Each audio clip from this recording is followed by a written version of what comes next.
Selamat sejahtera. Okey, hari ni Cikgu Iza nak buat ulang kaji bahagian mencerakinkan ayat dalam buku latihan tata bahasa muka surat 43. Okey, latihan satu ini termasuk dalam cakupan peperiksaan semester 1. Okey, saya teruskan dengan dia punya soalannya. Okey, seperti biasa, sebelum kamu menjawab soalan, saya ajar kamu mesti baca dia punya arahan soalan. Okey, bagi soalan mencerakinkan ini, dia suruh kamu cerakinkan ayat-ayat majmuk di bawah ini kepada dua ayat tunggal. Maksudnya, ayat majmuk tu dia ada kata hubung. Kamu kena buang dia punya kata hubung menjadi dua ayat tunggal. Okey, pada soalan nombor 1, kamu nampak tak? Ada saya gunakan warna merah. Yang warna merah itu ialah dia punya kata hubung. Kata hubung yang warna merah itu kamu tolong highlightkan dalam kamu punya buku. Okey, saya bacakan dia punya soalannya. Yang pertama, pertandingan syarahan itu diwakili oleh Roslina atau Lihwa. Okey, soalan yang pertama ini soalan ayat tanya. Jadi, macam mana kamu kena jawab? Dia punya jawapan dia kepada dua ayat tunggal. Okey, kamu gugurkan. Kamu buang dia punya kata hubung atau itu. Okey, pada dia punya pengakhir pada dia punya ayat itu mesti ada tanda tanya. Mesti letak. Okey, tanda soal itu mesti letak.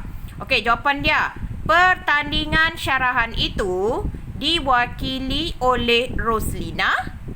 Okey, jawapan yang kedua. Pertandingan syarahan itu diwakili oleh Lihwa.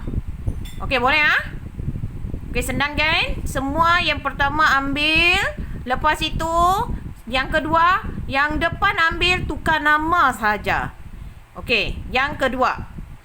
Pelajar itu memang aktif dalam kokurikulum dan cemerlang dalam pelajaran. Okey, dan kata hubung. Seperti biasa kena buang ha. Okey, jadi jawapan dia yang pertama, pelajar itu memang aktif dalam kokurikulum. Yang pertama, depan itu ambil. Okey, yang kedua, mesti ambil juga dia punya kata nama, iaitu pelajar itu. Teruskan dengan memang cemerlang dalam pelajaran. Okey, boleh ha? Yang depan kata nama mesti ambil. Lepas tu dia punya belakang dia selepas kata hubung dan itu ambil untuk jawapan yang kedua. Okey, soalan yang ketiga. Penggubah lagu yang sangat kreatif itu memenangi anugerah seniman negara. Okey, yang nombor 3 ini kamu jangan sampai salah ya. Yang kamu kena buang. Tapi depan dia jawapan yang pertama, penggubah lagu itu sangat kreatif. Okey, boleh ha? Dia ada ubah sikit. Okey, seterusnya jawapan yang kedua, ambil dia punya kata nama.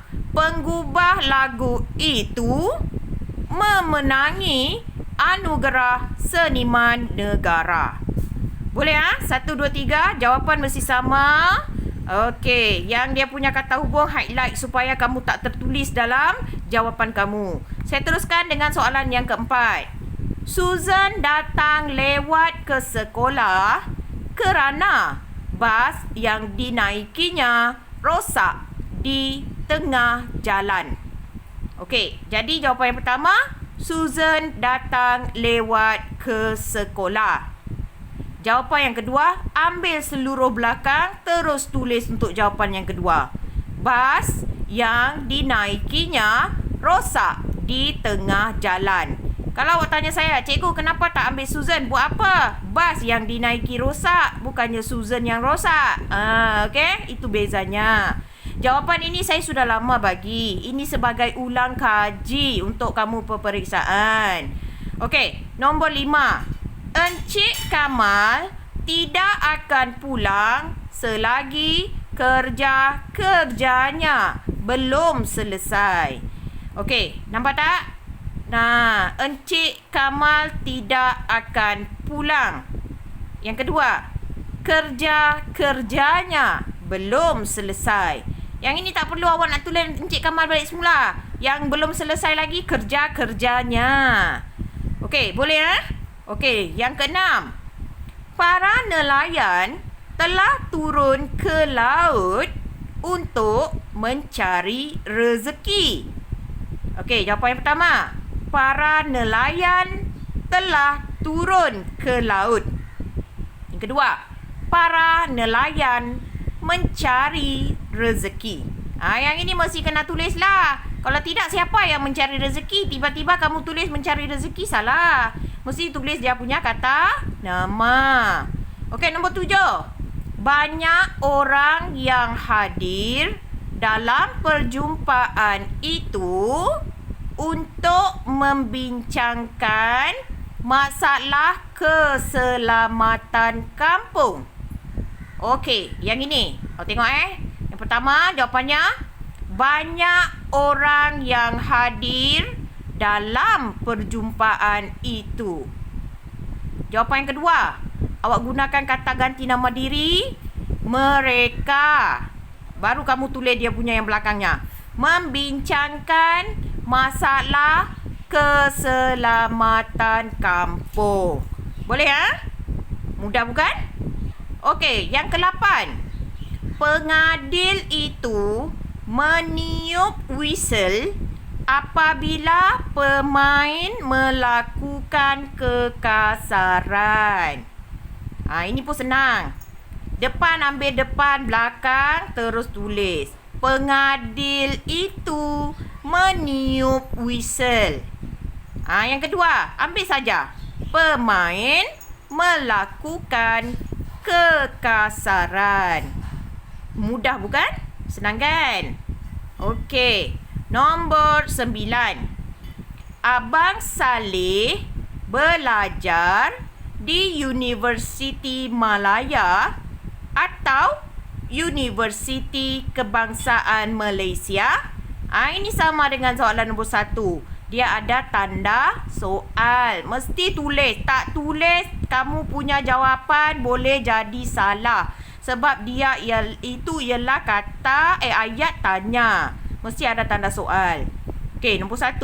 Abang Saleh belajar di Universiti Malaya. Lepas tu ambil balik semula namanya. Mesti ada kata nama.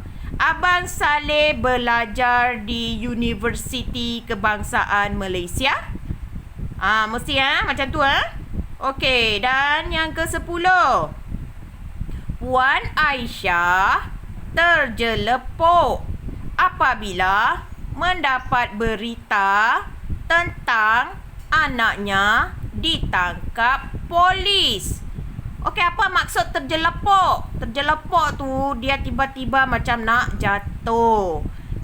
Takkanlah dia tahu anak dia kena tangkap polis, dia gembira. Takkan. Mestilah dia shock terkejut gitu. Dia macam mau pingsan. Okey. Jawapan yang pertama, Puan Aisyah terjelepuk.